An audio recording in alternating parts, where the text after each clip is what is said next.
To examine this issue further, I'm now being joined by Dr. Francis Ojadi from the Lagos Business School. You're welcome to the News at 10. Thank you, Melina. Now let's begin by looking at the state of infrastructure in Nigeria. What's your assessment?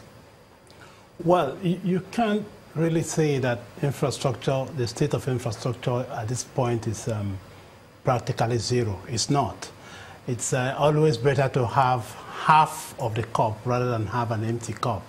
But what is important is that efforts have been done to try to really build up and then take off from where the previous administration stopped, particularly with respect to abandoned projects in infrastructure areas, to try to bring them up to speed and then be able to get to a point where you can comfortably say, yes, we have just gotten to a point where infrastructure is in a position to help really the growth, the economic growth.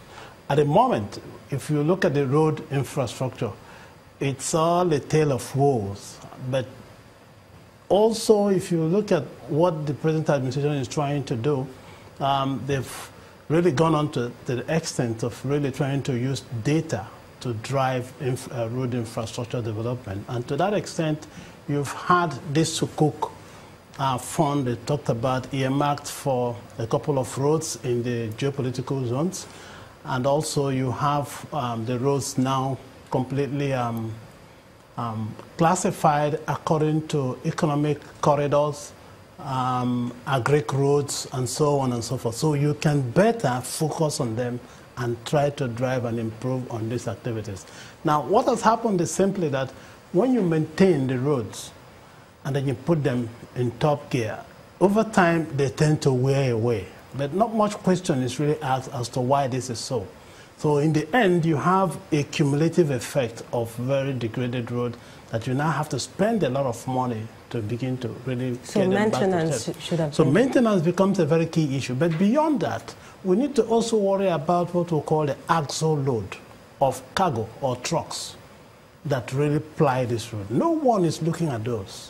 So there should be some form of really trying to check on this to ensure that when you put up a road, then that road naturally should last the test of time before you then begin to talk about refitting it again. But most of them don't have enough alternatives besides the roads. The rail lines are not enough. That is all the more reason why you have this emphasis and this attention on roads, which means simply that we also need to think of moving the bulk of the road to the rail. And I think the government is beginning to look at that in the present circumstances. I was quite thrilled when they talked about the thing of linking up the Tinkan Island port to the rail, because it's only the Papa port that has a rail. So that means you can move things easily by rail through the Tinkan Island port. But beyond that, that is an aspect that we need to pay particular attention to. I'll give an example. A typical locomotive that pulls about 17 containers means he has taken away 17 trucks from the road. So there is need for us to begin to ship. Now, one other interesting feature is the fact that we can't continue with this asphalt material for building roads. It is either we improve or increase on the design capabilities of this road using asphalt, or we'll try and move or shift to concrete. Concrete tends to have a far more better resilience in terms of really helping the roads sustain the heavy loads. But I think more importantly that these three things, we should look at them. First, begin to look at ways to move the bulk of the load from the road to the rail, and at the same time begin to think of really changing the specifications, or perhaps really move into using concrete to try to drive the road. But more importantly, the axle load of vehicles should now draw the attention of those that are concerned with maintaining the roads. Well, the federal government cannot do it alone, so the role of the private sector cannot be overemphasized in helping to ease the burden. But how can the government attract the private sector to invest in this sector? Very interesting. They need to really come up with incentives that will drive the private. The private sector essentially looks at profit. Yes. And now that we're also thinking and talking about the social corporate responsibility and co, they're not going to really be left out in that respect. But importantly, they are really profit-oriented. And therefore, you need to come up with incentives that would really drive them to getting into the stream of things and help develop these roads. Now, there is this added problem of once you do that, one way the private sector recoups their investment is by tolling. So when you toll, the citizens of the country will also have to pay. Yeah, they feel the pinch. And the question will be, come on, we are paying taxes and all that, so why pay this pinch?